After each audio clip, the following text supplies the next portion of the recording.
Hello, my friend. How are you? Thank you for staying up to talk to us. What is it, like almost 1 a.m. in the morning in Australia. It's wonderful to see you. It's always nice to see you. And I should say, I want to pay my respects to the land I'm from. I'm coming to you today from the Camaragal people of the Eora Nation, and pay respect to their leaders past, present, and future. Well, thank you for sharing that. And, you know, I'm so excited for this conversation. I'm always excited for a conversation with you, Mehrdad. And, you know, I was thinking about some of the themes this week from Action Forum and how in many ways our partnership and our collaboration with High Resolves while I was at Teach for All really in many ways captured what collective leadership could look like when it comes to many big challenges that we're all trying to tackle around the world. And, you know, it went back, I started thinking about two things, both this idea of when we look at systems, both from the outside, like the very highest level, and also the inside. And there are, you know, different ways to think about it, whether we're thinking about collective leadership for the broader system, whether at the group level, country level, or, you know, as a former educator, I'm always thinking about school levels. And I think a lot about, there's a theory out there called generative social fields, right? And it's this idea that we all can create a social field, right? Where the work gets done. Ron Heifetz talks about this as being on the dance floor. And I remember when I met you, our very first conversation, I think took place outside somewhere in Oxford. And we were 2 hours into a conversation and realized, wait a minute, it's raining. We should go inside. So I think this idea of how we all show up as leaders is really important. And I wanted to start with this question of, you know, zooming in a bit when you're on the dance floor and when you're creating this social field to work with others. How do you like to show up for others in this work, Mehrdad? And, you know, what helps you show up in that way? Well, first of all, I do remember that conversation, and it was cold and rainy, and yet I don't think the elements had anything to do with the amazing conversation we were having, and I was just like oblivious to it all. Look, it's a great question, and we have 3 values at High Resolves that, or character traits that we try to talk about in terms of how we show up in these situations. And it's basically sincere, curious, and bold.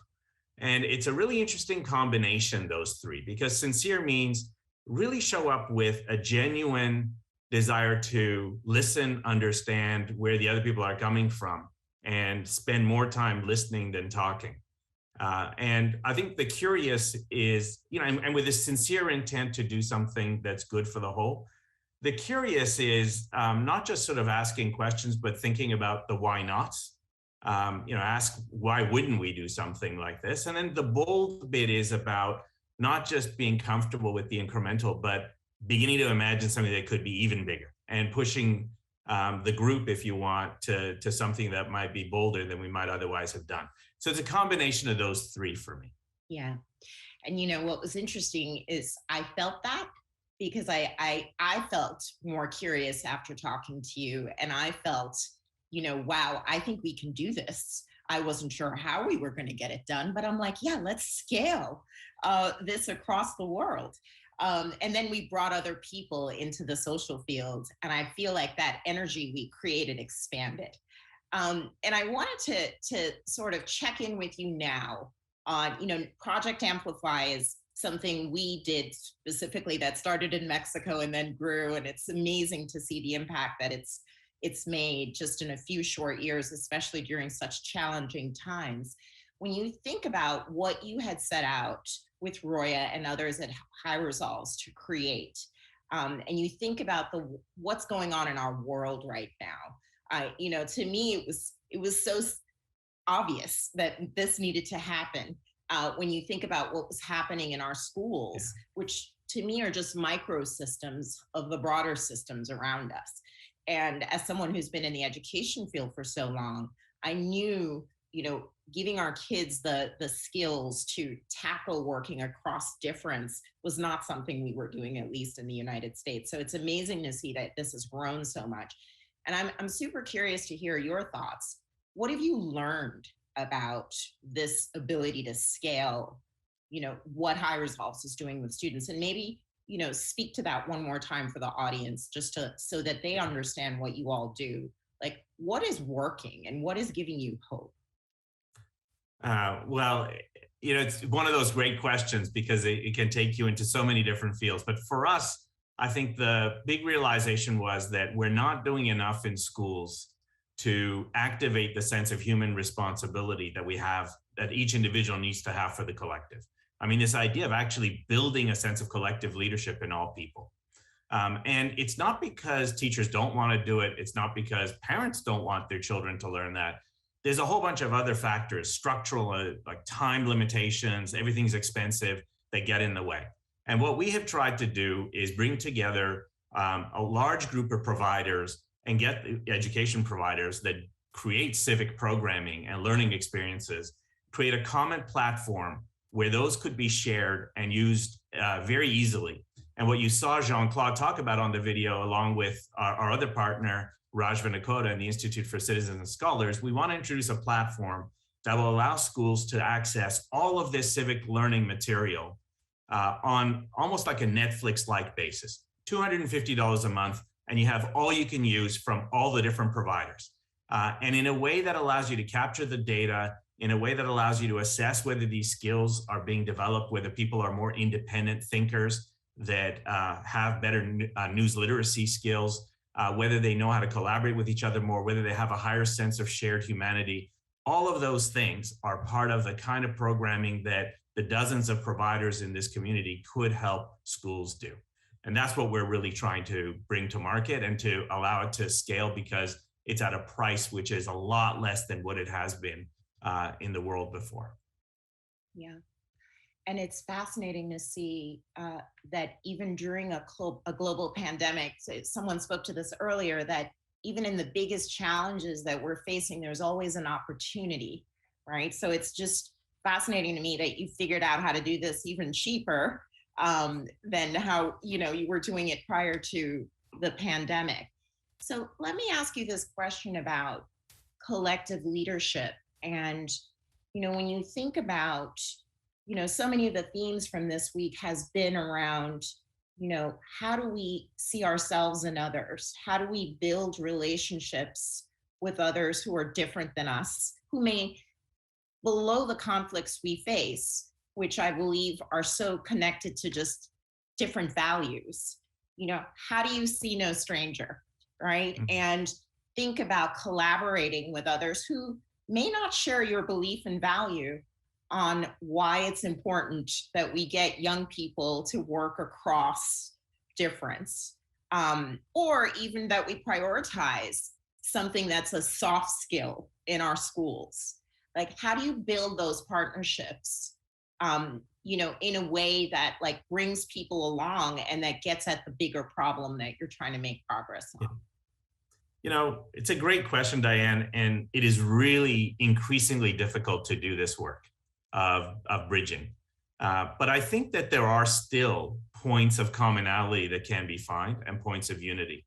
So for example, this idea that young people should have the skills they're going to need in the 21st century to have jobs and to be employed is something parents want, no matter where in the political spectrum you're talking about.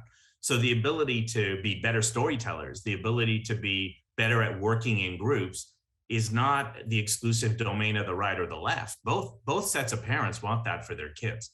And so the extent to which we can focus on some of the commonality and say, okay, well, these platforms allow all these sorts of things to be built by young people in their school time and in their experience, that can be a starting point for the discussion. Now, that doesn't mean there aren't lightning rods. We know the debate on CRT. We know some of the areas where there's going to be fierce discussions, and those will, be areas where people won't align.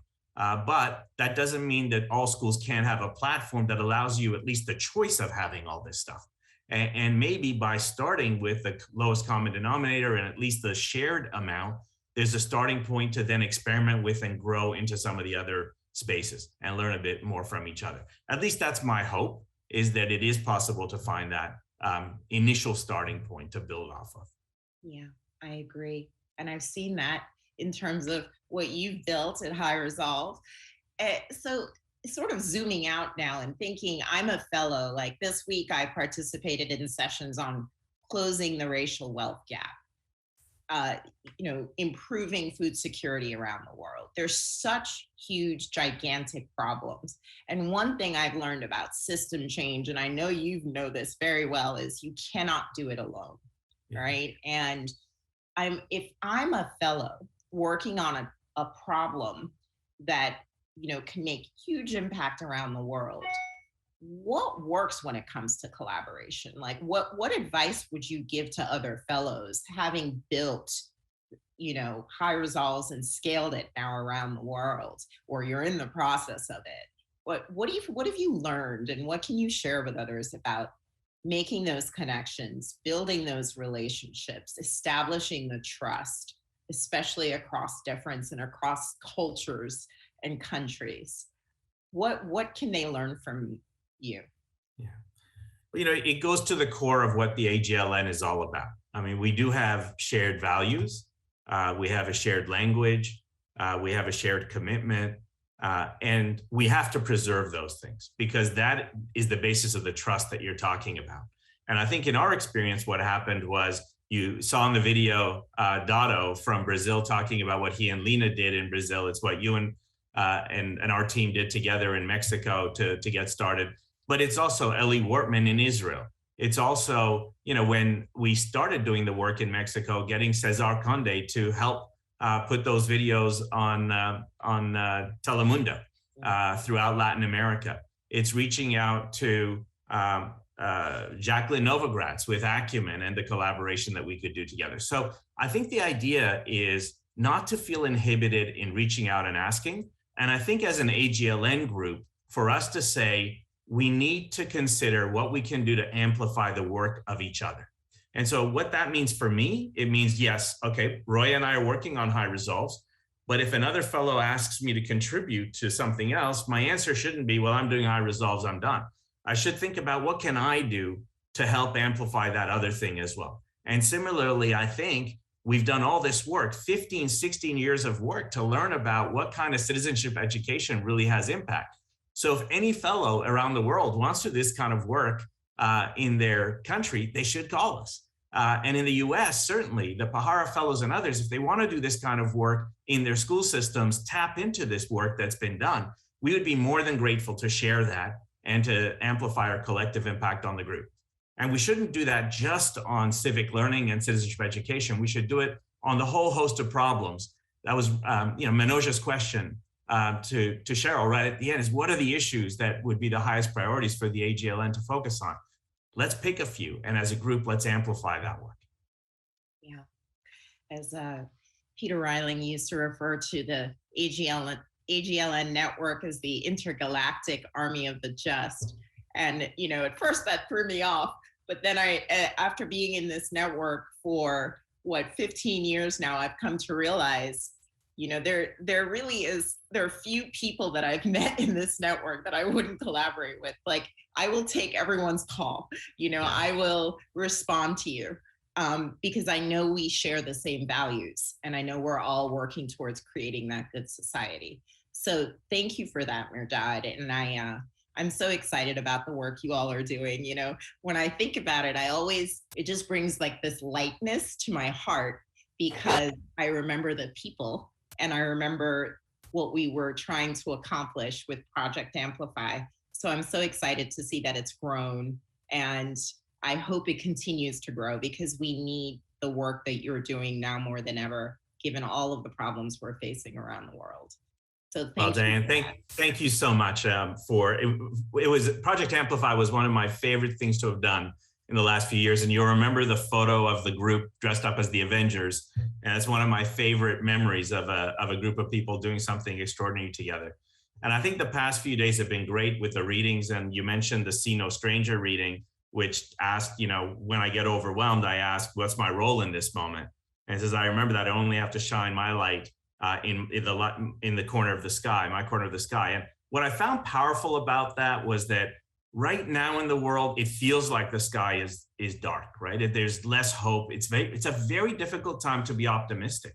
And I get the sense that AGLN Fellows are some of the only people in the world that are actually optimistic about, the future. And part of that is, I think, because no matter what's happening with the rest, we sort of say, you know what, at least let me make a difference to this bit. And then hopefully partnering with some others, we can add a bit more, and let's see what comes out of that. So it's really a privilege to be part of this group. It's a privilege to have worked with you, and great to have this conversation.